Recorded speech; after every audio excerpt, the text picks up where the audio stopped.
ಧರಣಿ ನಿರತರೊಂದಿಗೆ ಸಚಿವರ ಮಾತು. ಕಲಬುರಗಿ ಜಿಲ್ಲಾಧಿಕಾರಿ ಕಚೇರಿಯ ಮುಂದೆ ಧರಣಿ ನಡೆಸುತ್ತಿರುವ ಶಾಲಾ ಸುಧಾರಣೆ ಅಭಿವೃದ್ಧಿ ವೇದಿಕೆ ಕಾರ್ಯಕರ್ತರೊಂದಿಗೆ ಜಿಲ್ಲಾ ಉಸ್ತುವಾರಿ ಸಚಿವ ಪ್ರಿಯಾಂಕ್ ಖರ್ಗೆ ಮಾತನಾಡಿ, ವೇದಿಕೆಯ ಬೇಡಿಕೆಗಳನ್ನು ಈಡೇರಿಸುವ ಭರವಸೆ ನೀಡಿದರು. ಯಾಕಂದ್ರೆ ಇದು ನಿಮ್ಮ ಸರ್ಕಾರ, ನಾವು ಆಳುವ ಸರ್ಕಾರ ಅಲ್ಲ, ನಾವು ಆಲಿಸುವ ಸರ್ಕಾರ ಅಂತ ನಾವು ಯಾವಾಗಲೂ ನಿಮ್ಮ ಸಂಘಟನೆಗೆ ನಿಮಗೆ ಯಾವಾಗಲೂ ಕೂಡ ಈ ಸರ್ಕಾರದ ಬಾಗಿಲು ತೆರೆದಿರ್ತವೆ. ನಿಮ್ಮ ಸಲಹೆ, ನಿಮ್ಮ ಸಮಸ್ಯೆ ಹಾಗೂ ನಿಮ್ಮ ಸೂಚನೆಗಳನ್ನ ಕೇಳಲಿಕ್ಕೆ ಇವತ್ತು ಈ ಸರ್ಕಾರ ಇದೆ. ತಾವೆಲ್ಲರೂ ಕೂಡ ನಮ್ಮ ಕಲ್ಯಾಣ ಕರ್ನಾಟಕ ಭಾಗದ ಕಡೆಯಿಂದ ಬಂದಿದ್ದೀರಾ.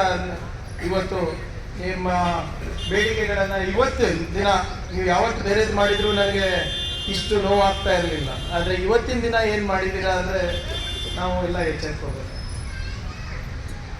ನಾನು ಅಭಯ್ ಅವರಿಗೆ ಕೂಡ ಕೇಳಿದೆ, ಯಾಕೆ ತಾವೆಲ್ಲರೂ ಇವತ್ತು ಮಾಡ್ತಾ ಇದ್ದೀರಾ, ನಿಮ್ದೇನೇ ಸಮಸ್ಯೆ ಇದೆ ಹೇಳ್ರಿ, ನಾನು ಫೋನಲ್ಲಿ ಬಗೆಹರಿಸ್ತೀನಿ ಅಂತ. ಅವ್ರು ಹೇಳಿದ್ರು, ಇಲ್ಲ ಸರ್, ಅವ್ರು ನಿಮಗೆ ಭೇಟಿ ಆಗಬೇಕು, ಆ ವಿಷಯದ ಗಾಂಭೀರ್ಯತೆಯನ್ನು ನಿಮ್ಮ ಅಧಿಕಾರಿಗಳಿಗೆ, ನಿಮಗೆ, ನಮ್ಮ ಸರ್ಕಾರಕ್ಕೆ ತಿಳಿಸ್ಬೇಕು.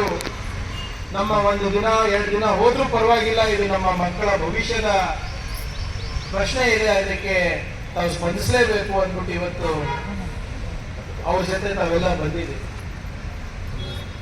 ನಾನು ಪ್ರಾಮಾಣಿಕವಾಗಿ ಹೇಳ್ತೀನಿ, ನಿಮಗೆ ಎಷ್ಟು ಚಿಂತೆ ಇದೆ ನಮ್ಮ ಮಕ್ಕಳ ಭವಿಷ್ಯಕ್ಕಾಗಿ ಅದ್ರ ದುಪ್ಪಟ್ಟು ಚಿಂತೆ ನಮ್ಮೆಲ್ಲರಿಗೂ ಇದೆ. ಇದು ನಾವು ಉದ್ದೇಶಪೂರ್ವಕವಾಗಿ ಈ ಹುದ್ದೆಗಳನ್ನ ನಾವು ಖಾಲಿ ಬಿಟ್ಟಿಲ್ಲ. ಮೊನ್ನೆ ನಡೆದಂತ ಶಿಕ್ಷಕರ ಕೌನ್ಸಿಲಿಂಗ್ನಲ್ಲಿ, ವರ್ಗಾವಣೆಯಲ್ಲಿ 200 ಜನ ಕರ್ನಾಟಕ ಬೇರೆ ಭಾಗದಿಂದ ಬಂದಾಗ ಇಲ್ಲಿಂದ ಒಂದು 10,000 ಜನ ಹೋಗಿ, ಅದು ಒಂದು ಮುಂಚೆ ಕೌನ್ಸಿಲಿಂಗ್ನಲ್ಲಿ ಹೀಗಾಗ್ತಾ ಇರಲಿಲ್ಲ, ಆದರೆ ಈ ಸರಿ ಹೀಗಾಗ್ಬಿಟ್ಟಿದೆ. ಆದರೂ ಕೂಡ ನಾವು ಸುಮ್ಮನೆ ಕೂತು ಈಗಾಗಲೇ ಅದು ಸಂಪೂರ್ಣವಾದಂಥ ಅಂಕಿಅಂಶಗಳು, ವಿವರಣೆಗಳ ಡಾಕ್ಟರ್ ಆಕಾಶ್ ಅವರು ನಮ್ಮ ಕಮಿಷನರ್ ಅವರು ಕೊಟ್ಟಿದ್ದಾರೆ, ಅದನ್ನು ಪುನರುಚ್ಚರಿಸಕ್ಕೆ ಹೋಗೋದಿಲ್ಲ. ಆದರೆ ಒಂದು ನಾನು ಪ್ರಾಮಾಣಿಕವಾಗಿ ಹೇಳಬಲ್ಲೆ, ಆರ್ಟಿಕಲ್ 371J ಏನು ಒಂದು ಸಬ್ ಕಮಿಟಿ ಇರುತ್ತೆ, ಆದರೆ ಅದು 371J ತಾವು ಹೇಳಿದ್ರಲ್ಲ ಪಾಟೀಲ್ ಮೇಡಮ್ ಅವರೇ, ಅದರ ಅನುಷ್ಠಾನಕ್ಕಂತಾನೆ ಒಂದು ಸಬ್ ಕಮಿಟಿ ನಮ್ಮ ಸರ್ಕಾರ ಮಾಡಿ, ಆ ಸಬ್ ಕಮಿಟಿ ಅಧ್ಯಕ್ಷನೇ ನಾನಿದ್ದೇನೆ. ಎಲ್ಲ ಇಲಾಖೆನಲ್ಲೂ ಎಲ್ಲಿ ಮುಂಬಡ್ತಿ ಸಿಗಬೇಕು ಮತ್ತು ಎಲ್ಲಿ ಖಾಲಿ ಹುದ್ದೆಗಳಿದೆ ಅದೆಲ್ಲನೂ ಕೂಡ ನಾವು 1 ವರ್ಷದ ಒಳಗಡೆ ತುಂಬಬೇಕು ಅಂತ ನಾವು ತೀರ್ಮಾನ ತಗೊಂಡಿದ್ದೀವಿ. ಅದಕ್ಕೆ ಯಾವುದೇ ರೀತಿಯಾದಂಥ ಆರ್ಥಿಕ ಇಲಾಖೆಯಿಂದ ಪರ್ಮಿಷನ್ ಕೂಡ ಬೇಡ, ನಾವಾಗಲೇ ಅದು ಶಿಫಾರಸು ಕೂಡ ಮಾಡಿ ಕಳಿಸ್ಕೊಟ್ಟಿದ್ದೀವಿ. ಕೆಲವು ಇವೆಲ್ಲರೂ ಕೂಡ ಪಾಲಿಸಿ ಮ್ಯಾಟ್ರ್ ಇರೋದ್ರಿಂದ ಸ್ವಲ್ಪ ವಿಳಂಬ ಆಗುತ್ತೆ.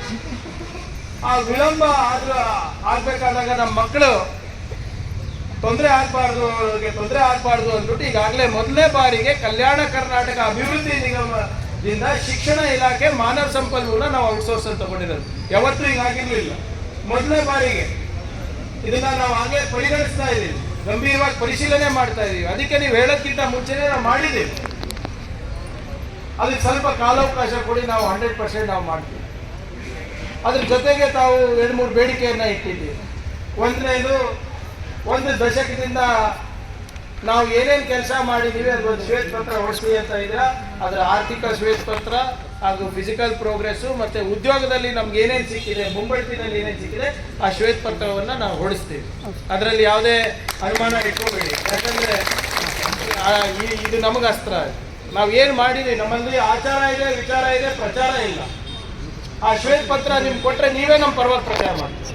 ಸೊ ಆ ಶ್ವೇತಪತ್ರ 100% ನಾವು ಕೊಡ್ತೀವಿ. ನಮಗೆ ಸ್ವಲ್ಪ ನಮ್ಮ ಕಾಲಾವಕಾಶ ಕೊಡಿ, ಒಂದು ಒಳ್ಳೆ ಅಡ್ವೈಸರನ್ನು ಇಟ್ಕೊಂಡು ನಮ್ಮ ಫಿಸಿಕಲ್ ಪ್ರೋಗ್ರೆಸ್ ಎಷ್ಟಾಗಿದೆ, ಫೈನಾನ್ಷಿಯಲ್ ಪ್ರೋಗ್ರೆಸ್ ಎಷ್ಟಾಗಿದೆ, ಎಷ್ಟು ಜನರಿಗೆ ನಾವು ಪ್ರಮೋಷನ್ ನೀಡಿದ್ದೀವಿ, ಎಷ್ಟು ಜನರಿಗೆ ನಾವು ಹೊಸದಾಗಿ ನಾವು ರೆಕ್ರೂಟ್ ಮಾಡಿದ್ದೀವಿ ಕಳೆದ 1 ದಶಕದಲ್ಲಿ, ಅದು ಮುಂದೆ ಹೇಳ್ತೀವಿ. ಅದ್ರ ಜೊತೆಗೆ ತಾವೇನು 8% ಶಿಕ್ಷಣಕ್ಕೆ ಬೇರೆ ಕಡೆ ಕೇಳ್ತಾ ಇದ್ರೆ ಅದನ್ನು ಕೂಡ ಯಾವುದೇ ಗೊಂದಲ ಇಲ್ಲ. ಅದರಲ್ಲಿ ಕೆಲವು ಕಡೆ ಉದ್ಯೋಗದಲ್ಲಿ ಗೊಂದಲ ಇದೆ, ಅದು ಕೋರ್ಟ್ನಲ್ಲಿ ಹುಬ್ಳಿ ಹೈಕೋರ್ಟು, ನಿಮ್ಮ ಬೆಂಗಳೂರು ಹೈಕೋರ್ಟ್ನಲ್ಲಿ ಅಲ್ಲಿ ಇಲ್ಲಿ ಹಾಕ್ತಾ ಇರ್ತಾರೆ ಅವಾಗ.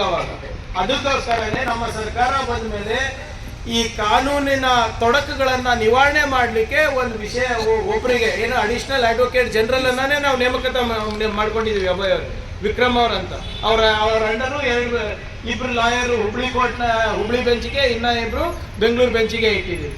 ಕಾನೂನಿನ ಏನೇ ತೊಡಕು ಬಂದ್ರೂ ಕೂಡ ರಿಸರ್ವೇಷನ್ ಅಂದರೆ ಔಟ್ಸೈಡ್ ಆಫ್ ಕಲ್ಯಾಣ ಕರ್ನಾಟಕ ಅದನ್ನ ಆ ಗಂಟನ್ನು ಬಿಚ್ಕೊಡ್ಲಿಕ್ಕೆ ಇವತ್ತು ನಾವು 5 ಮಂದಿ ತಂಡಗಳನ್ನು ರಚನೆ ಮಾಡಿ ಅವರು ನೇರವಾಗಿ ನಮ್ಮ ಜೊತೆ ಇರ್ಬೋದು, ಶರಣ್ ಪ್ರಕಾಶ್ ಅವರ ಜೊತೆ ಇರ್ಬೋದು, ನೇರವಾಗಿ ಸಂಪರ್ಕದಲ್ಲಿದ್ದು ನಮಗೆ ವಿವರಣೆ ನೀಡ್ತಾ ಇದ್ದಾರೆ.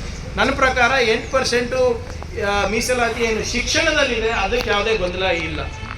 ಆದರೆ ಉದ್ಯೋಗದಲ್ಲಿ ಸ್ವಲ್ಪ ಗೊಂದಲ ಇದೆ ಅಂತ ನಾನು ಒಪ್ಕೋತೀನಿ. ಅದು ಕಾನೂನಿನ ಗಂಟೆ ಹೊರತು ನಮ್ಮ ನೀತಿನಲ್ಲಿ ಇರ್ಬೋದು ಅಥವಾ ನಮ್ಮ ಇಚ್ಛಾಶಕ್ತಿನಲ್ಲಿ ಇಲ್ಲ.